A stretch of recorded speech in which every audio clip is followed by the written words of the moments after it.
बिहार में नहीं, पूरा देश में मदरसा बंद होना चाहिए। हमारा देश को डॉक्टर चाहिए, इंजीनियर चाहिए, साइंटिस्ट चाहिए। हमारा देश को मुल्ला का जरूरत नहीं है।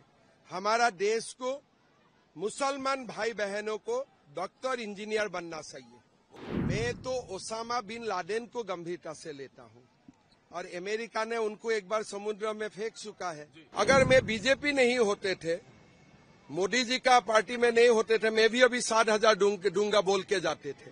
बिहार में नहीं, पूरा देश में मदरसा बंद होना चाहिए।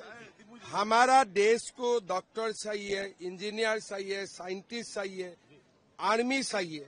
हमारा देश को मुल्ला का जरूरत नहीं है। हमारा देश को मुसलमान भाई बहनों को डॉक्टर इंजीनियर बनना चाहिए। ओसामा को कितनी गंभीरता से इंडिया लेती है? मैं तो ओसामा बिन लादेन को गंभीरता से लेता हूं और अमेरिका ने उनको एक बार समुद्र में फेंक चुका है, तो रघुनाथपुर भी दोबारा समुद्र में फेंक देगा उन लोगों को। लालटेन कहाँ जाएगा सर? देखिए, मेरा लगता है अभी मोदी और नीतीश कुमार का लहर है, सुनामी है। लालटेन पहले भी जंगल में थे, अभी भी जंगल में रहेगा। सर, बार बार ओसामा का नाम ले लेके आप लोग जो है कि ओसामा को हाईलाइटेड कर रहे हैं। बहुत बड़ी जरूरत है हाईलाइट करना। अगर हम बाबर और औरंगजेब को हाईलाइट नहीं करते थे तो राम मंदिर बनते थे क्या? हमारा देश में हिंदू अस्मिता को जगाने के लिए बार बार ओसामा बिन लादेन का कसब का नाम हमें लेना ही पड़ेगा।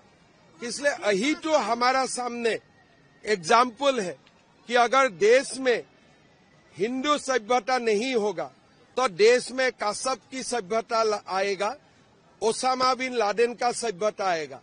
तो इसीलिए हमें नाम लेना होगा।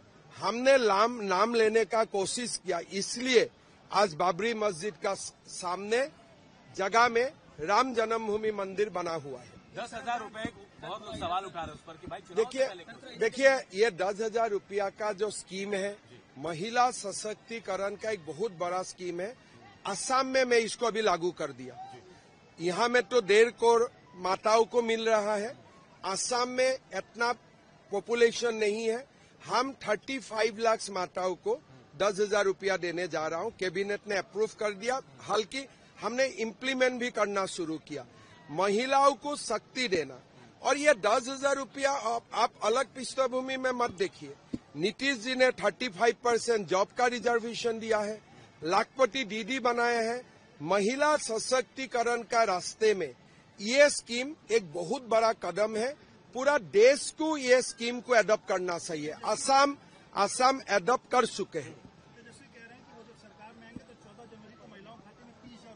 देखिए, जब चुनाव होते हैं तो मैं कल सुबह बोल सकता हूं मैं 60,000 डालूंगा, लेकिन आप तो डिप्टी चीफ मिनिस्टर थे, तब कितना रुपया डाले? अभी चुनाव है, मैं सब कुछ बोल सकता हूं। घर घर में नौकरी दूंगा। हम चुनाव में वो तो 30,000 बोले। अगर मैं बीजेपी नहीं होते थे, मोदी जी का पार्टी में नहीं होते थे, मैं भी अभी 60,000 दूंगा बोल के जाते थे। लेकिन चुनाव का समय आप बोला, उसका फर्क नहीं पड़ते है। आप जब गद्दी में थे, 1 रुपया डाले आपने महिलाओं के अकाउंट में। आपका भी घर में माँ है, थोड़ा माँ का सम्मान करो। जब आपका हाथ में शासन थे, 2 बार 1 रुपया आपने नहीं डाले, और आज आप बोल रहे हैं आप 30,000 रुपया